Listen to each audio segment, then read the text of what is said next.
नमस्कार, बिहार मिथिला न्यूज में आपका स्वागत है। मैं मनोज। देखिए, विकास तब होता है जब प्रतिस्पर्धा हो, और ये प्रतिस्पर्धा जब केंद्र और राज्य सरकार के बीच हो तो जनता को फायदा अवश्य पहुंचता है।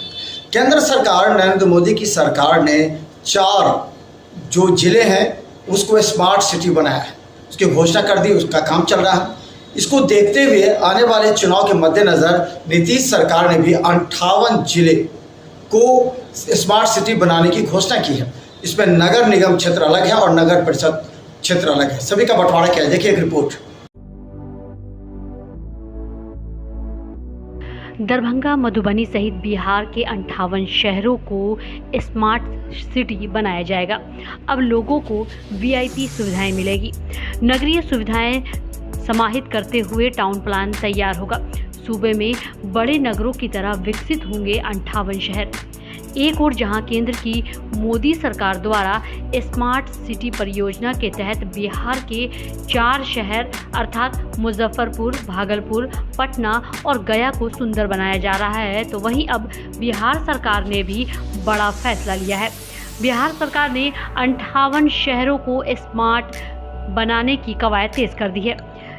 यहाँ वह तमाम सुविधाएं सरकार द्वारा जनता को उपलब्ध कराई जाएगी जो कि एक स्मार्ट शहर में उपलब्ध होता है। बिहार सरकार ने जिन स्थानों का चयन किया है वहाँ लोगों के लिए पार्क का निर्माण किया जाएगा ताकि उन्हें मॉर्निंग वॉक करने में परेशानी न हो और बच्चों को खेलने में सुविधा प्राप्त हो। इतना ही नहीं, यहाँ पर ओपन जिम का भी निर्माण किया जाएगा।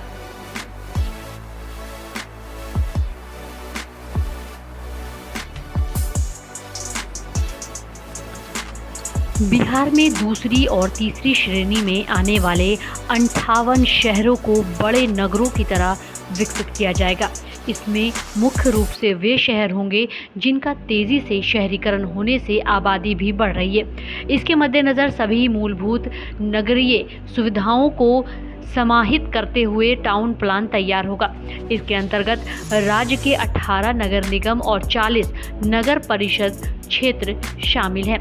इनमें भीड़ कम करने, मौजूद विरासत को संरक्षित करने, हरित क्षेत्र, पार्क, ओपन जिम आदि पर काम होगा।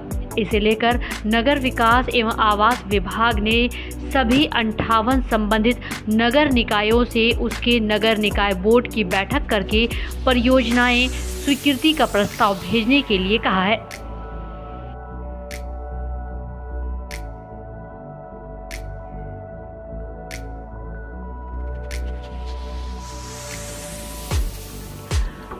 गौरतलब है कि विभाग के परियोजना पदाधिकारी सह अपर निदेशक ने इस बाबत सभी निकायों को पत्र लिखा है। योजनाओं को मूर्त रूप देने के लिए वित्तीय वर्ष 2023-24 में 466 करोड़ 29 लाख रुपए आवंटित किए गए हैं। केंद्रीय आवास एवं शहरी कार्य मंत्रालय भी इसके लिए शहरी आधारभूत संरचना विकासशील फंड से राशि प्रदान करेगी।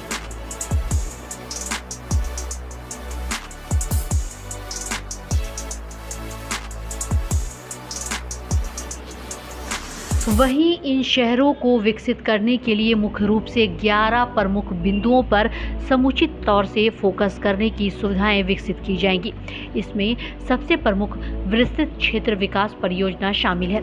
इसके अंतर्गत कई अहम सुविधाएं विकसित होगी। भीड़ कम करने के लिए स्थानीय योजना तैयार किए जाएंगे।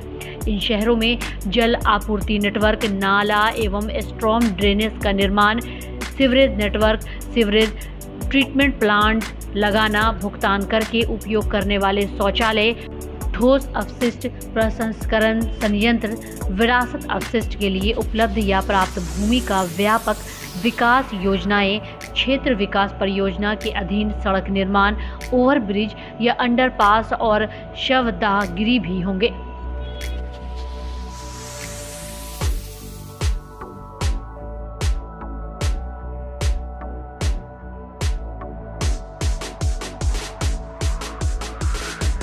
आपको बता दें कि नगर निगम क्षेत्र में आने वाले इन शहरों का विकास होगा, जिसमें आरा, बेगूसराय, बेतिया, बिहारशरीफ, छपरा, दरभंगा, कटिहार, मोतिहारी, मुंगेर, पूर्णिया, सहरसा, सासाराम, भागलपुर, गया, सीतामढ़ी, मधुबनी, समस्तीपुर, और मुजफ्फरपुर शामिल है। वहीं नगर परिषद क्षेत्र में औरंगाबाद, बगहा, बक्सर, डेहरी, डालमिया नगर, हाजीपुर, जमालपुर, जहानाबाद, किशनगंज, सीवान, भड़वारा, अररिया, अरवल, बख्तियारपुर, बाढ़, बेनीपुर, भभुआ, बीहट, दलसिंहसराय, दाऊदनगर, डुमराव, फतुहा, फारबिसगंज, गोपालगंज, हिलसा, जमुई, लखीसराय, मधेपुरा, मसौढी, मोकामा, नवादा, फुलवारीशरीफ, रक्सौल, शेखपुरा, सुल्तानगंज, सुपौल, तेघड़ा, बरौनी, त्रिवेणीगंज और सनपतचक, पटना शामिल है। Bureau report, Bihar Mithila news.